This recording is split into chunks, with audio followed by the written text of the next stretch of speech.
Hey guys, how is it going? Welcome to Techie Simplified. कैसे हो आप सब? तो आज हम बात करने वाले हैं Realme GT Neo 2 की और iQOO 8 की। तो यहाँ पे ये वीडियो बनाने के पीछे का रीजन ये है कि कमेंट्स में मुझे किसी ने पूछा था कि iQOO 8 का वेट करूं या Realme GT Neo 2 का वेट करूं, दोनों में से मेरे लिए बेटर चॉइस कौन सी होगी। एंड द थिंग इज कि this is an actual question है, काफ़ी लोगों को ये क्वेश्चन है बिकॉज दोनों काफ़ी सिमिलर टाइम पे लॉन्च हो रहे हैं और रियलमी भी बहुत ज़्यादा ऑफर कर रहा है अपनी जीटी रेंज के साथ और iQOO तो ऑब्वियसली अपने 8 और 7 इन सारी सीरीज के साथ काफ़ी ज़्यादा हार्डवेयर कम प्राइस में ऑफर करता है। बट आपके लिए बेटर कौन सा होगा और इनके डिफरेंसेस क्या है, आज हम इसकी बात करेंगे। तो बिना किसी देरी के शुरू करते हैं, पर आपको ऐसा कंटेंट अगर पसंद आता हो तो सब्सक्राइब करना जरूर ना भूले, ठीक है। तो शुरू करते हैं, सबसे पहले बात करते हैं प्रोसेसर की। तो यहाँ पे एक मेजर डिफरेंस स्टार्टिंग में ही आ जाता है। अगर हम प्रोसेसर की बात करें तो GT Neo 2 में आपको मिल जाता है स्नैपड्रैगन 870, जबकि आपको iQOO 8 में मिल जाता है स्नैपड्रैगन 888। तो यहाँ पे स्नैपड्रैगन 888 जो आपको iQOO 8 में मिलता है वो ज्यादा पावरफुल है। कितना ज्यादा पावरफुल है, बहुत आपको डिफरेंसेस नहीं पता चलेंगे, बट हाँ, अगर आप गेमिंग बहुत करते हो तो आपको 100% एक डिफरेंस पता चलेगा। बट आपको ये भी याद रखना है, स्नैपड्रैगन 888 में एक हीटिंग इशू है जो आपको 870 में नहीं मिलता। तो एज अ चिप, मतलब मैं बोलूँ तो ज़्यादा स्टेबल चिप एक्चुअली 870 है, बट ज़्यादा पावरफुल चिप स्नैपड्रैगन 888 है। तो यहाँ पे आप कमेंट करके मुझे बताइए कि आपके लिए ज़्यादा प्रेफरेंस क्या होता है, एक स्टेबल चिप या एक बहुत ज़्यादा पावरफुल चिप, ठीक है। ज़रूर कमेंट्स में मुझे बताना। अब इसके बाद हम बात करते हैं चार्जिंग की। तो चार्जिंग में भी बहुत बड़ा डिफरेंस है यहाँ पे। चार्जिंग में अगर मैं बात करूँ तो यहाँ पे आपको रियलमी के साथ मिल जाता है 120 वॉट्स, ना ना ना ना ना, यहाँ पे आपको मिलता है 65 watts, that's it, 65 watts. But 120 watts आपको कहाँ मिलता है? आपको 120 वॉट्स मिलता है iQOO 8 में। जी बिल्कुल, iQOO 8 में आपको 120 वॉट की चार्जिंग आएगी, मतलब आप लगाओगे और झट से आपका फोन चार्ज हो जाएगा। तो यहाँ पे iQOO 8 क्लियरली एक बेटर चॉइस बन जाता है। अब इसके बाद कैमरा की बात करते हैं। तो कैमरा में थोड़ा, मतलब अगर स्पेक्स की बात करें और रियल लाइफ की बात करें तो काफी डिफरेंस आ सकता है यहाँ पे, बट तब भी अगर मैं आपको स्पेक्स बताऊं तो आपको iQOO 8 में 48 मेगापिक्सल का कैमरा मिल जाएगा, जबकि आपको Realme GT Neo 2 में सिर्फ, नहीं, यहां पे एक्चुअली बड़ा कैमरा है 64 मेगापिक्सल का। बट ये चीज स्विच हो जाती है जैसे आप वाइड एंगल की तरफ जाते हो, क्योंकि वाइड एंगल के मामले में यहां पे जो Neo 2 है उसे मिलता है सिर्फ 8 मेगापिक्सल, जो मेरे हिसाब से यूजलेस है, क्योंकि मैंने 8 मेगापिक्सल वाले बहुत सारे वाइड एंगल्स यूज किए और बहुत ही घटिया क्वालिटी आती है। जबकि iQOO में आपको 13 मेगापिक्सल का यहाँ पे वाइड एंगल मिल जाता है, जो अगेन वेरी गुड थिंग है, ठीक है। इसी के बाद हम बात करते हैं अगर टेलीफोटो या यहाँ पे मैक्रो लेंस और व्हाटएवर इट इज, ठीक है। अगर इसकी बात करें तो आपको GT Neo 2 में 2 मेगापिक्सल का मिल जाता है, जो मेरे हिसाब से बस मतलब नंबर बढ़ाने के लिए डाला हुआ है यहाँ पे। जबकि iQOO आपको एक एक्चुअल कैमरा देता है 13 मेगापिक्सल का। तो यहाँ पे वंस अगेन iQOO कैमरा में मुझे तो लगता है बेटर है। प्लस जितना भी अभी तक फोन लॉन्च हुए हैं रियलमी की कंपैरिजन में iQOO का कैमरा बेटर निकल के आ रहा है, थैंक्स टू वीवो। तो यहाँ पे अगर हम बात करें कैमरा के मामले में, there is a huge chance, बहुत बड़ा चांस है कि iQOO बेटर रहेगा।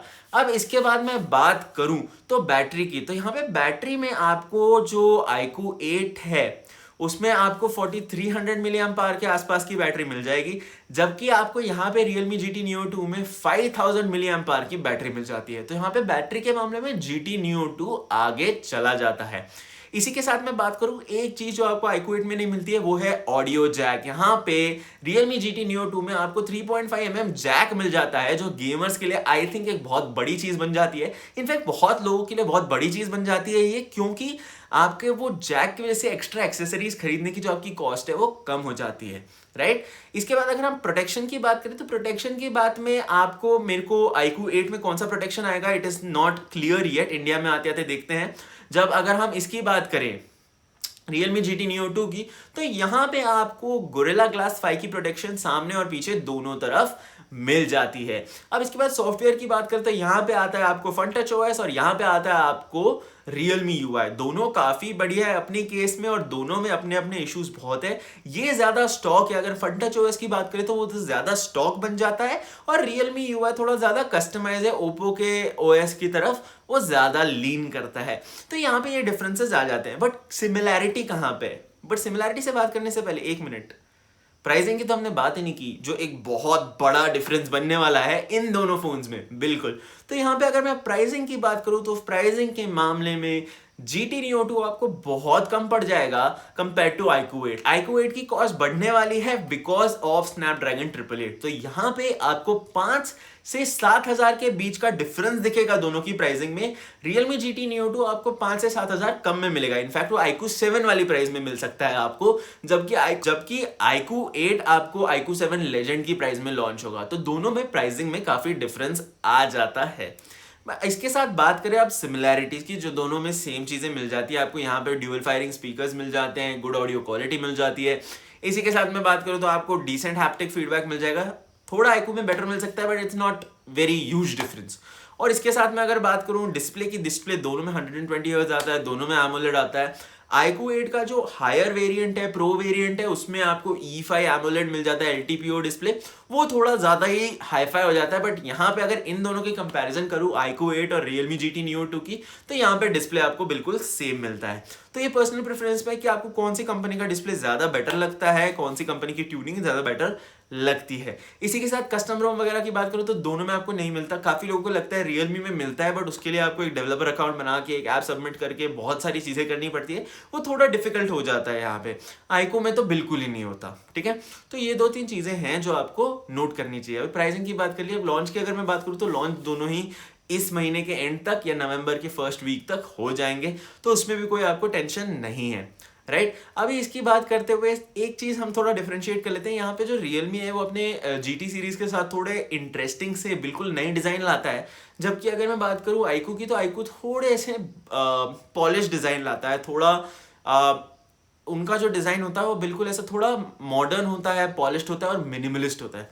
तो आपको दोनों में कौन से डिजाइन पसंद है वो आपको देख लेना चाहिए। अब मेरा फाइनल वर्डिक्ट कि कौन सा आपको खरीदना चाहिए। देखो, आप अगर गेमिंग करते हो, आपको टॉप एंड गेमिंग चाहिए, तो फिर आप iQOO 8 की तरफ जाओ। बट अगर आप डे टू डे टास्क के लिए यूज कर रहे हो, थोड़ी सी लाइट गेमिंग करते हो, नॉर्मल यूज करना है, तो आप iQOO 7, Realme GT Neo, इन दोनों में से कोई भी देख सकते हो। ऑनेस्टली अगर iQOO 8 का प्रो वेरिएंट इंडिया में आ जाता है तो आई वुड सजेस्ट आप वो ले लो थोड़े पैसे बचा के, बिकॉज उसमें जो अपडेट्स हैं, जो अपग्रेड है, वो बहुत ज्यादा है। iQOO 8 बेसिकली iQOO 7 लेजेंड का थोड़ा सा अपग्रेडेड वर्जन है, जबकि iQOO 8 प्रो जो इंडिया में अगर आया iQOO 8 लेजेंड के नाम से, वो बहुत बड़ा अपग्रेड होगा। तो आई वुड सजेस्ट आप उसके लिए वेट कर सकते हो, अगर आपको वो सारे फीचर्स पसंद है और उतने आप पैसे तब तक सेव कर सकते हो, because that would make more sense, ठीक है। आज का वीडियो देखने के लिए धन्यवाद। अगर पसंद आया तो लाइक, शेयर और सब्सक्राइब जरूर कर देना। आपसे मिलता हूँ अगले वाले में। This is tech simplified signing of.